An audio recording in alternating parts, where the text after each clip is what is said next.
This has been one of the soggiest springs we've had in a long time, so the garden isn't really as far along as I'd like it to be. Well, I want to show you how we prepped for our clay, rocky, this much topsoil situation. In 2010, I was a stay-at-home dad in need of a creative outlet. Today, I'm YouTube's Volkswagen Bus guy and Arkansas's YouTuber. Busvlogger. Life. Hands-on. So everything I've done has been little to zero cost. The most I've spent is on the cattle panels that we're training various things on.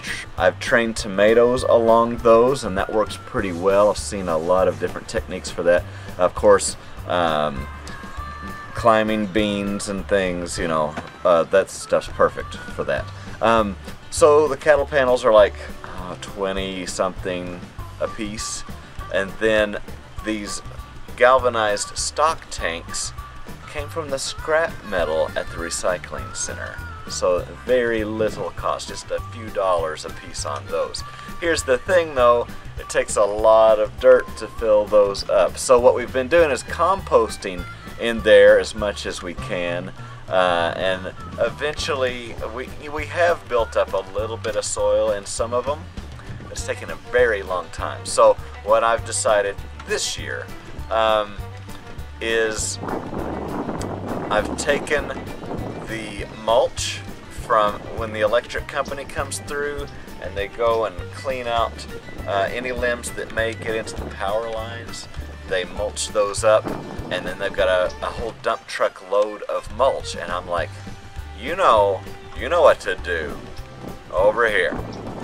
So they bring me free truckloads of hardwood mulch, mostly. Some pine and cedar in there too. And also, you'll see I've mulched the ground in the garden with a bunch of cardboard. Now I get those from our feed store. You know, each pallet underneath the sacks of feed has a square of cardboard that's the size of the pallet, you know, so the pallet doesn't poke through into those bags. So each pallet has a square of cardboard, and then with spring coming on, they also sell like weed eaters and tillers and stuff. So they've been getting those in and assembling those to sell, and I get the boxes afterward. So, and that's free. They don't have to pay to get rid of it, and I can kill out the weeds. So the idea is to cover everything with that cardboard, then go back on top of that. Of course, for now I've got rocks, and this rain of course is helping that cardboard settle in, but eventually I want to put that hardwood mulch on top because this soil doesn't really grow a lot anyway. I mean, we can make do, but I've decided to go with all container beds in those galvanized containers.